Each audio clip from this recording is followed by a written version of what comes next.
Om Vasudeva Sutam Devam Kansachanuramardanam Devaki Paramanandam Krishnam Vande Jagadgurum. Om. Adorations to Lord Krishna, the preceptor of the universe, destroyer of the forces of darkness, bestower of immortality. Srimad Bhagavad Gita in chapter 4, verse number 11. Lord Krishna is giving insight into how to turn your mind to God. At first stage, who is God? And then you are led to a world of countless views about God. Different religions presenting God in different ways. Also threatening others, if you don't follow this, you go to hell.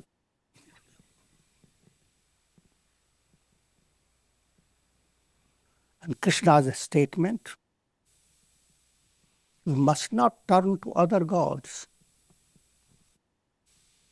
Turn to me, the God.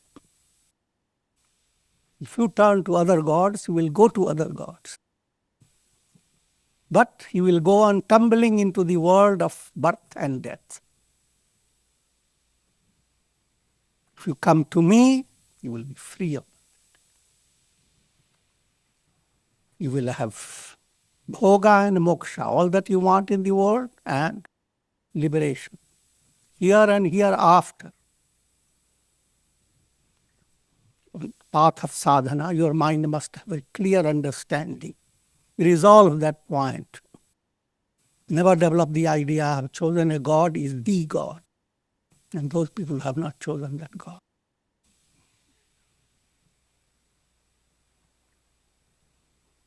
Many go through the interpret it like those who have turned to Krishna, Rama, they are turning to the God. But if you are turning to Ganesha, Kubera, Saraswati, etc., turning to other gods. I'm dramatizing. That's misinterpretation. Subtle point to understand, no matter which mantra you have adopted, which God you have turned to. If your intention is to have material result out of that turning to God,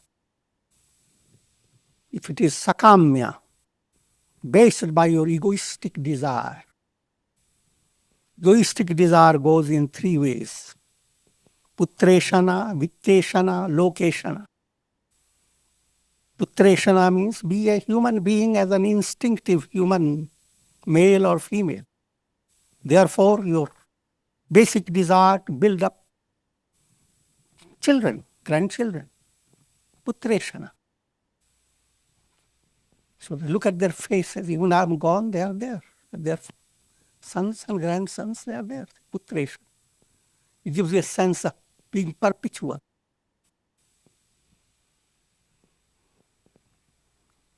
Then there are minds that are not so captivated with putreṣaṇā, with the rest. They want vitteṣaṇā, lot of money. Become millionaire, become a billionaire. Lot of money. Because where there is money, there is honey and everything possible.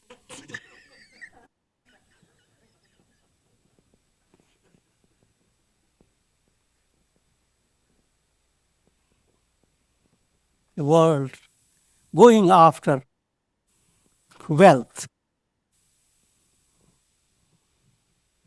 And then there is lokeṣaṇā. People were fascinated by popularity. To gain, establish a fame that people can glorify you in history even after many, many years. What a great personality. These captivate human mind. And everyone has these captivations, this type of desire, moving three ways. You want to be recognized, you want to be famous, popular, you want to have a lot of resources, wealth, and you want to have a lot of children, grandchildren, etc. And that seems to be success. Success is defined by these three. But as long as your mind is turning towards this type of success in life, you are worshipper of other God, not the God. No matter whatever name of God you have chosen. You may call that God Om. You may call him Brahman. You may call him Narayana. You may call him Krishna, Rama. No matter what name, you are worshipping other gods. This is very difficult to understand. Most people will be repelled by this interpretation.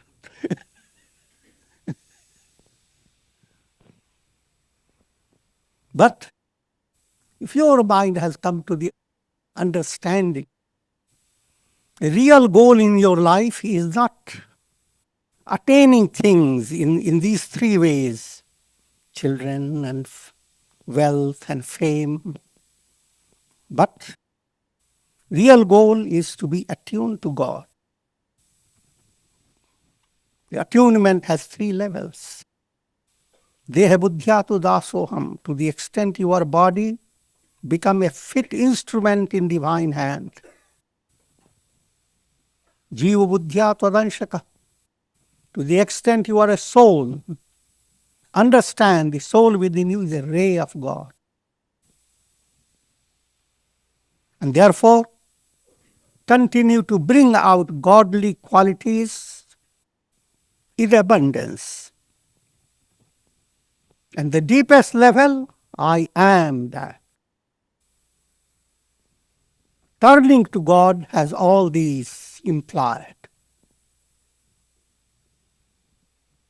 If you are adopting this, then you have chosen the God. And your goal is discovering identity. I am that am I. Having attained that goal, your worship has come to real climax. If it is not so, you are worshipping other gods and you go on tumbling in the world of desire. Now again, you should understand, no matter how confused you are, even turning to other gods is much better than turning to no God at all.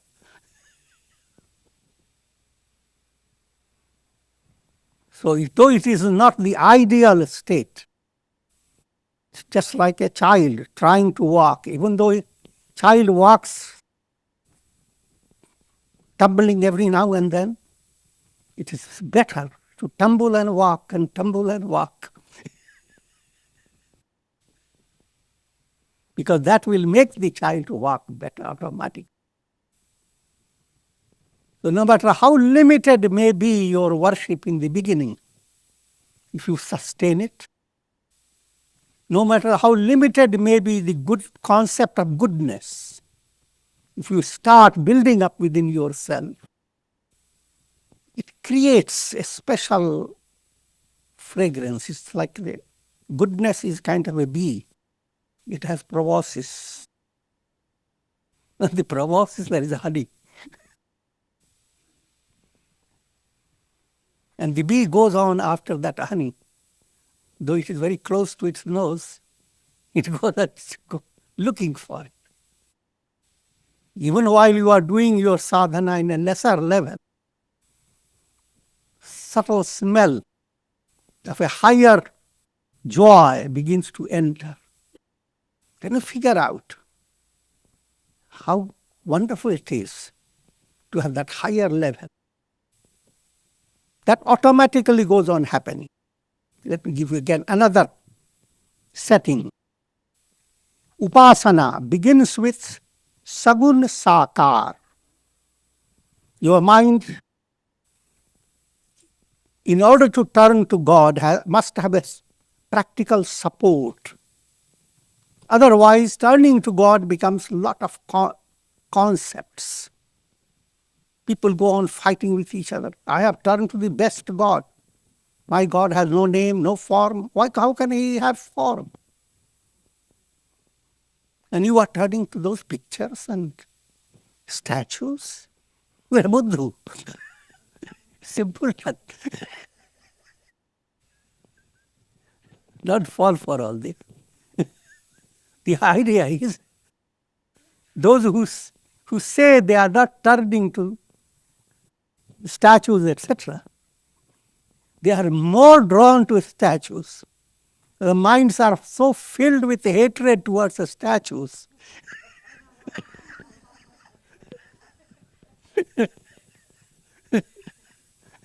They know nothing else.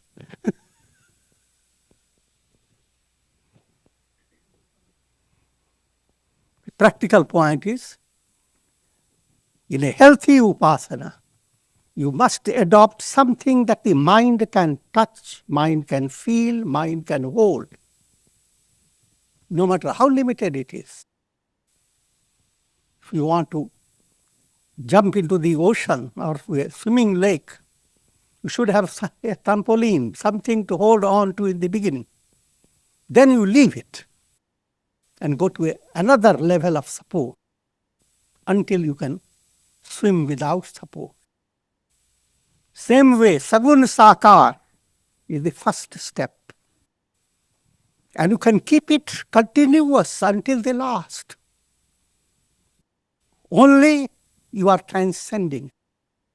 You have always sagun sakār. In that level, aspirants are given initiation into mantra, ishta mantra. And mantra according to the different minds, different choices, because God can be viewed in so many ways. No two minds can view any person, any religious person or deity in exactly the same way. So therefore, God can be worshipped as Krishna, as Rama, as Saraswati Devi, as mother, as father, as Krishna, as Christ, as Buddha, no matter whatever.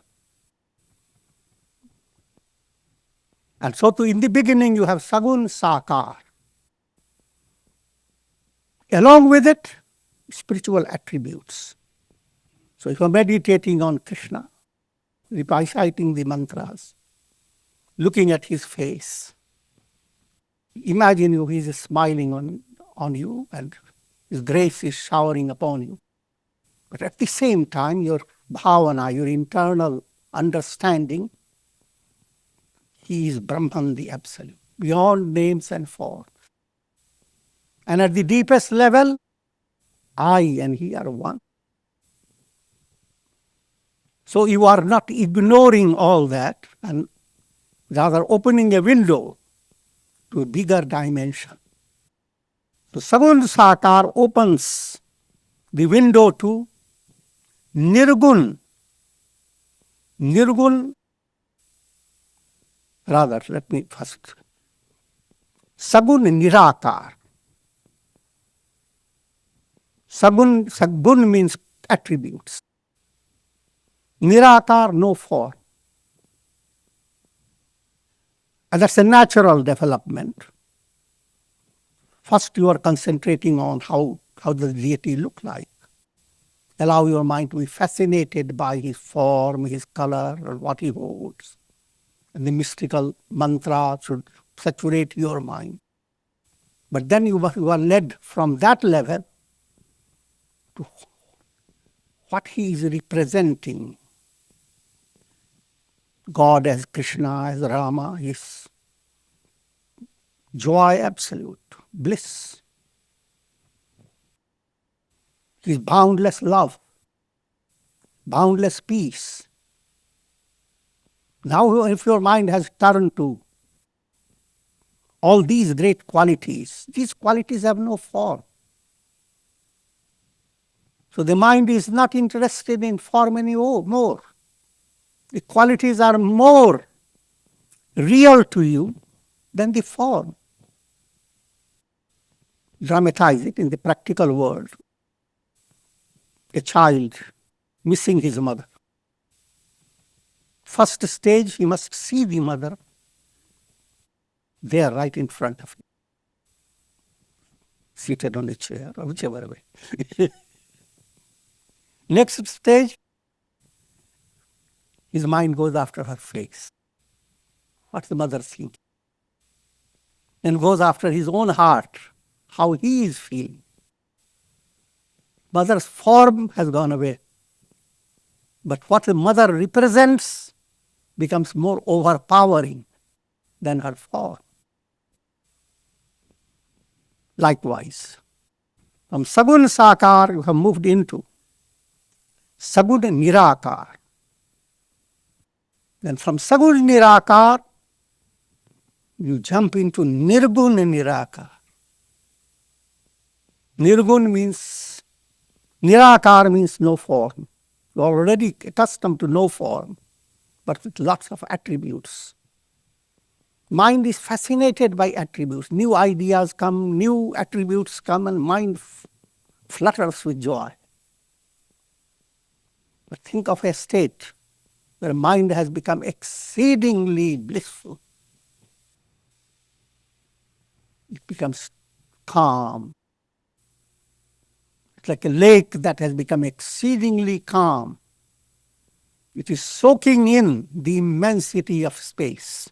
All reflects in it automatically. It doesn't have to think of east side of it, west side of it, north side of it. All details don't matter. Details, he is Sat, he is Chit, he is Ananda, he is the substratum of the world, he is attained by neti.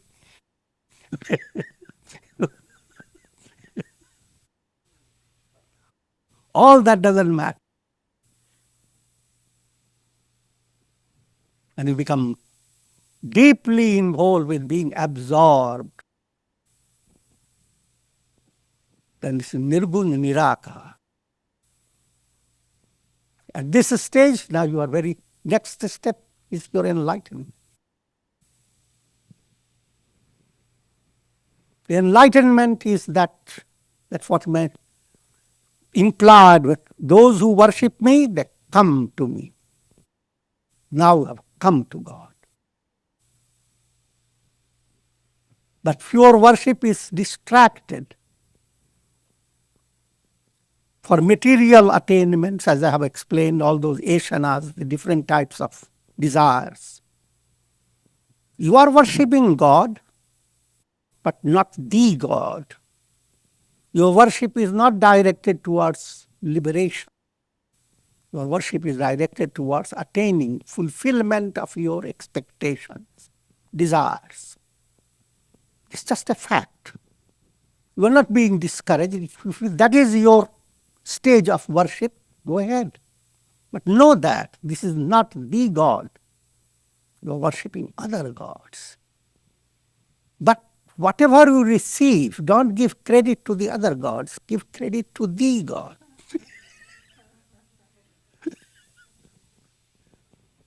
Go on building up an insight that God level is one and absolute. It is not crowded level of so many gods, and then you have to decide which one.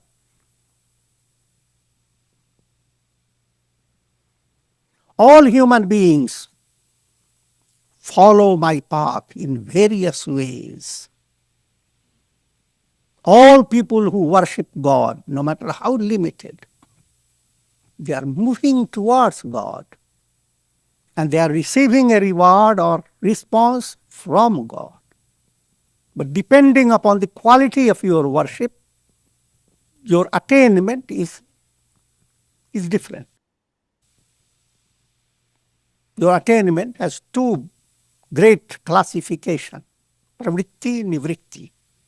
Pravritti, our attainment is in the world of time and space.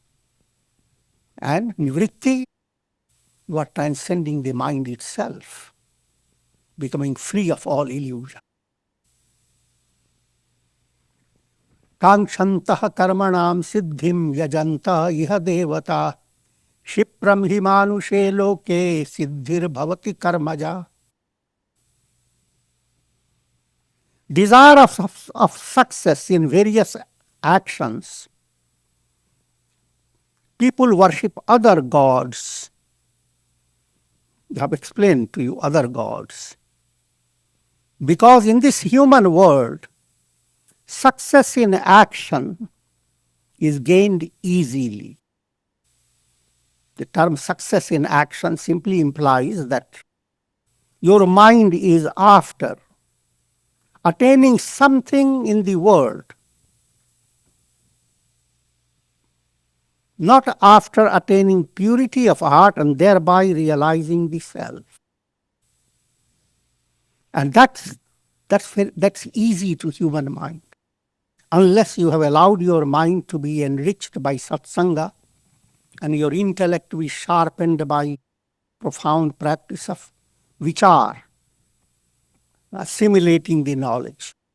It is only when the intellect has become very subtle and the mind has been well disciplined and your heart is becoming purified that your worship becomes worship of the God. Otherwise, you are worshipping other God. But as I have said, you are not making big mistake. Even that worship is, you are moving towards the God, but not in a profound way. You take a big trip. First you move in your car to the airport. And at that level, your movement is not so profound.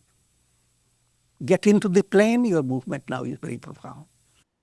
I'm just giving you a simple way to understand. But even in your movement towards the car is wonderful. You have started. And you have not yet planned where you are going.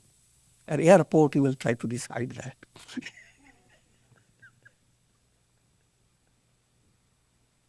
But you are in a positive direction.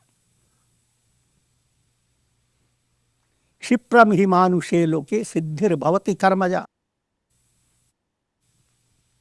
Some humorous people read it. In human world, when you ask God for material things, those things are granted more easily. So kar maja karo.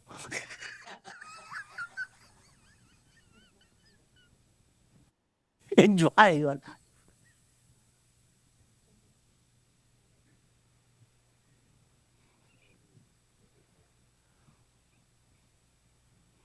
That's not the real meaning. I'm just giving a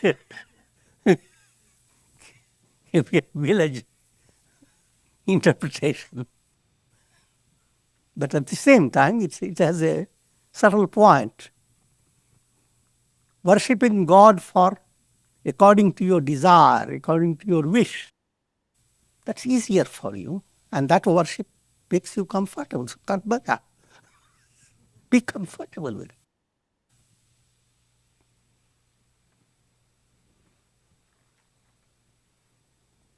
13th verse. Chaturvarnyam maya srishtam guṇakarma vibhāgasya tasya kartāram mam vidya kartāram abhyayam.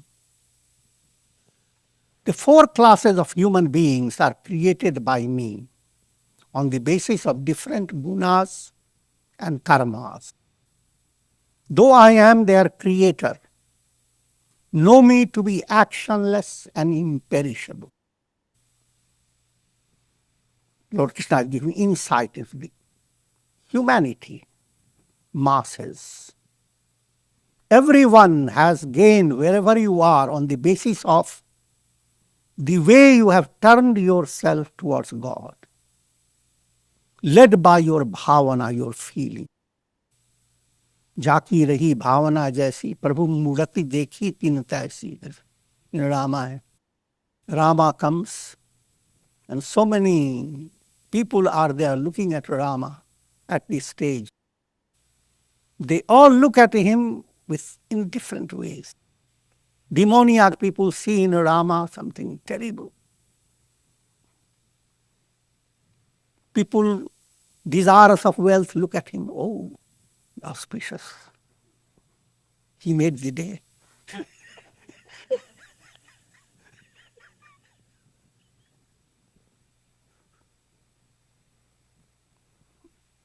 People with different expectations look at him as a fulfillment of. He is the one who will give their fulfillment according to their dreams.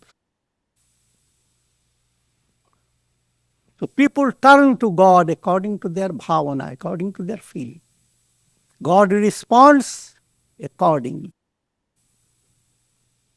And therefore, masses are given classification, major 4 classifications: Brahmanas, Kshatriyas, Vaishyas and Shudras. Brahmanas are priest class. Kshatriyas, warrior class. Vaishyas, merchant class. Industry, business. Shudras, those who serve those other 3. Servant class. But servants means,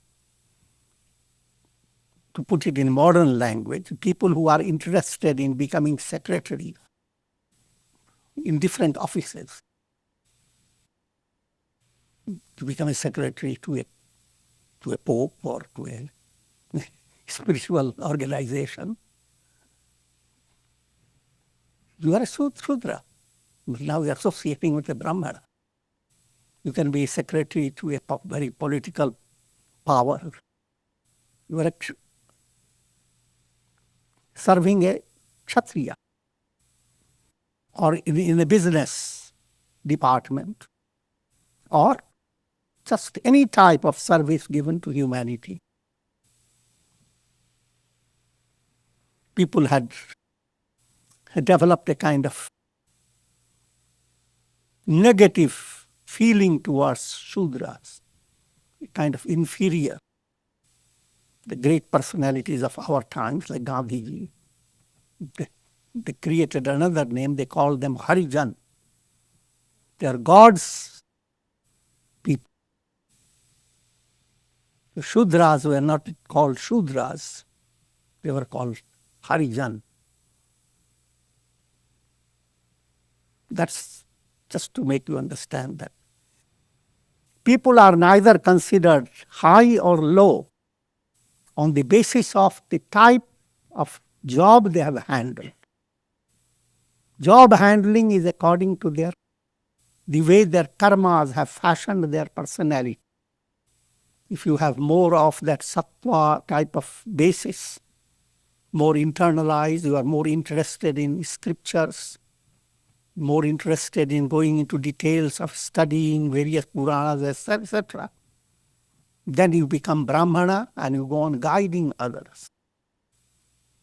Otherwise, you become a Kshatriya who establishes order, keeps harmony in a village or in a town or in a country, and plays a role of what politicians do.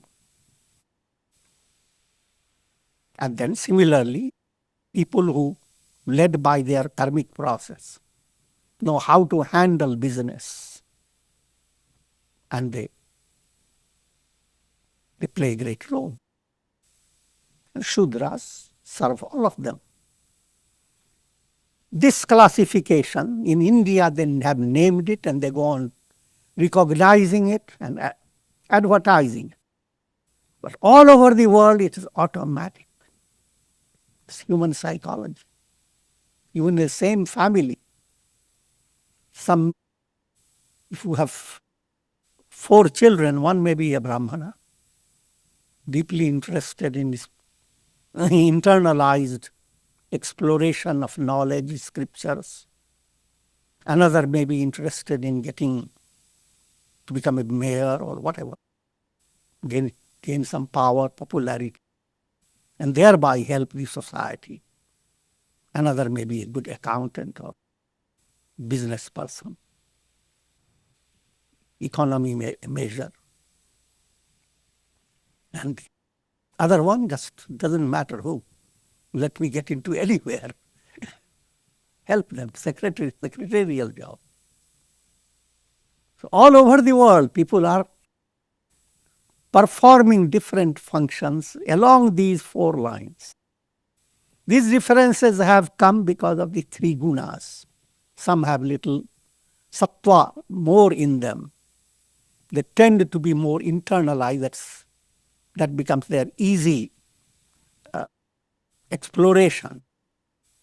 Some have more of kind of guts to face different challenges in society. And they are kshatriyas and so forth. Those who have brahmanas, sattva mixing with rajas. Sattva mixing with rajas and tamas, creating a little bit more passive state. So thus you have 4 major classifications. These 4 can be further classified, but there is no reason to do that. But no matter how you are classified, your goal is to attain enlightenment. And that enlightenment is not anyone's possession or inheritance. Everyone can attain it. That enlightenment, what I mean, is not limited only to Brahmana. But anyone, Brahmana, Kshatriya, Shudra, anyone can attain. And the scriptures give you a lot of examples. But now, what you are being led to, led by your karma, you are born as a Kshatriya, as a Brahmana, or whatever, and therefore you will be drawn to Svadharma, duties that are in harmony with your nature. Don't oppose it. Don't compare yourself with others' jobs, but get involved with a job that's in harmony with you. So all through your performance of job, you are not thinking, when will I get out of it, retire? Or even while performing it, when will I get the salary and count the money? When you do Paradharma, work that is not in harmony with you, there is certain stress in your mind. You're not enjoying it. Since you don't enjoy it, you want to compensate for it by creating expectations, desires. So your mind is desiring, after this heavy work I am doing, I'm going to plan to go to Niagara Falls. How wonderful, I will watch. And they go, the day you go, a flea gets into your eye.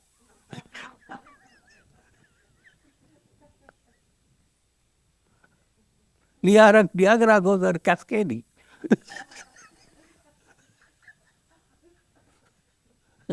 You don't enjoy it. So neither did you enjoy working with your job, nor you are enjoying the vacation that you planned for. It's a crude illustration of Paradharma.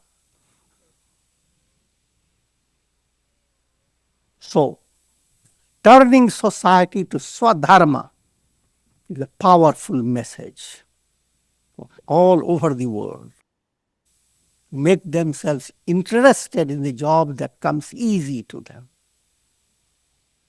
Thereby, their quality of human quality will advance. They'll be more relaxed. They feel more happy being friendly with others than developing all the anger and jealousy and hatred. And practice of religion will automatically straighten in their mind. It will not become a basis for terrorism. So Svadharma is a tremendous cure for all the disharmony and disgusting things that happen in the world. living a life that gives you satisfaction, fulfillment. Paradharma, you have chosen the gates to hell. Paradharma means you are doing work with tension. The only way you can be benefited by reward. How much? Greed tells you. You highlight the greed within yourself. If someone gives me that much money, I will be a good teacher to that person. If he doesn't give me that much money, I will be a shallow teacher. I'm talking about teaching it. Students. Those people who have Svadharma to give teaching, they delight in teaching, whether anything given to them or not.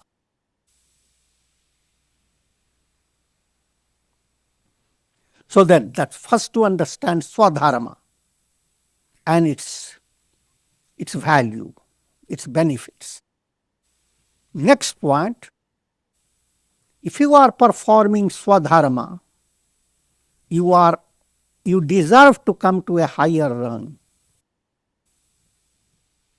Implying, while you are doing Svadharma, your mind has two choices. Go after the fruit of karma and work for it. Next choice, leave the fruit in divine hands. Just do the duty the best way you can. What do you get after this? Purity of heart. I have done my duty the best. That in itself clears your heart. Now you are in a different level, and now your benefits are of a different type. A subtle change, moving from expecting fruit to expecting purity of heart. If that change has occurred, you have understood karma yoga. Here again you must realize it is not clear-cut movement. It is your constant understanding in your mind.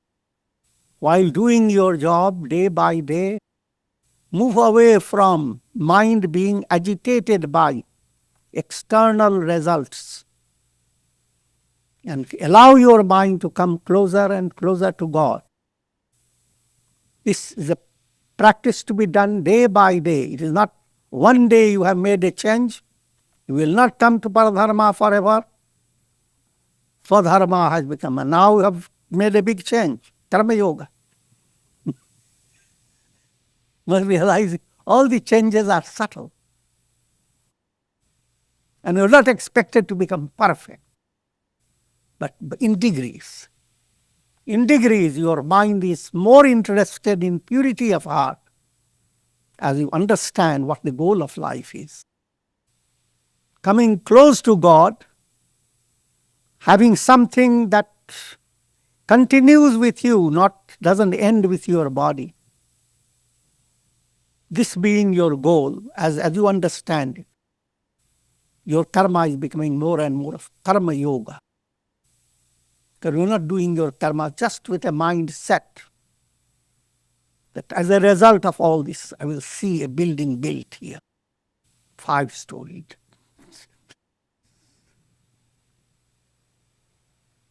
I will be sure it will stay on for hundreds of years. Keep that in one eye. That's sakāmya, that's with expectation in the material world. But if you are karma yogi, you have done your best. And your mind is not interested. What will happen to the world with all things you have done? Even in lifetime you have done. You are a farmer who have created sown seeds, and lots of farms are all flourishing with green plants, etc. And suddenly something happens, they're all mowed down or destroyed. If you are sakāmya, you will be extremely upset. If you have spiritual spirit within you, you leave it in God's hands. And allow your energy to move in a way that you can compensate for it. You gain success in one opportunity has been closed, another opportunity will open. And then later we'll come back and say, how fortunate was I that I had that adversity. Your adversity itself becomes a blessing if you are a yogi.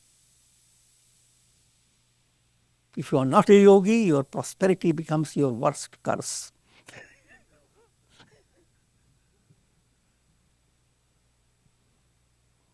Now, therefore, Vikarma term has to be understood. A few verses later, the term Vikarma will be introduced. Vikarma means special attitude blended with your action. Svadharma is your general job based on your nature. But while you are doing your Svadharma, for example, if your Svadharma is being a teacher, while you are teaching, you begin to develop certain qualities.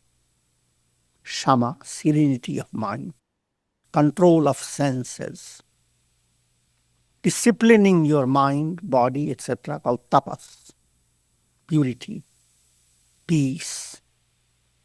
These vikarmas, these qualities, they are for those who are Brahmins. If your job is, if you are classified as a Brahmin, then these will be your special attitudes to maintain in your daily life. And these attitudes will turn your actions into a powerful process that purifies your heart, paving the way to end of all karmas. Karma plus vikarma becomes akarma. Akarma, karma less. If you are rajogun pradhan, if rajas predominates in you, a kshatriya, your vikarmas are shaurya, bravery, tej. If you are in a leader with so many people, you can't act like a rabbit. Your personality must bring about a sense of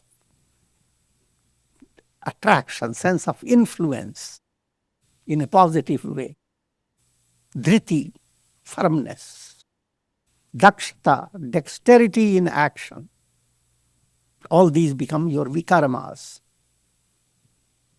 So likewise, whoever among Brahmana, Kshatriya, etc., whatever is your Svadharma, if you bring along with your Svadharma, if you start developing divine qualities, along with it, if you are blending a practice of meditation, japa, devotion to God, then your karma, whatever you are doing, your karmic process gains a special power.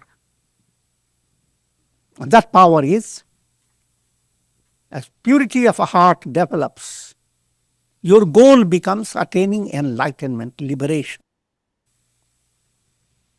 So no matter whatever may be your duty, day-to-day life, blend with it sadhana, a plan of integral yoga. If you can do that, then that's the greatest art. Everything else will follow automatically. Seek ye first the kingdom of heaven. Namam karmani limpanti, name karma phale spriha, iti mam yobhijanati, karmabhirna sabadhyate. Actions do not affect me, nor I am desirous of the fruits of action. Whoever knows me thus is not bound by actions. A Godward movement is a movement towards akarma, end of all karmas. Because God is not involved with karmas. Very simple way to understand. Think of the sky. The sky is like God. It's not involved with the activities of the clouds. Clouds, on the other hand, have lots of projects before them. And clouds gain or lose on the basis of how they act. The sky doesn't. You have within yourself the essential nature in the sky. The more you move towards God, the more you become free of karma, fruits of karma, and all karmic results. You are no longer involved with it. You become like the sky. Or using the other simile of reflected sun in a jar. Reflected sun started practicing yoga. In that project, first project was to purify the water. Chitta Shuddhi. As water begins to purify, this reflected sun finds itself connected with the sun. As it finds itself connected with the sun, something mysterious happens. Water is the cloud of desires. The moisture begins to dwindle. Water dries up. Where has the reflected sun gone? It has attained its reality, Brahman. I am that am I. And with this I'll conclude. Om Shanti.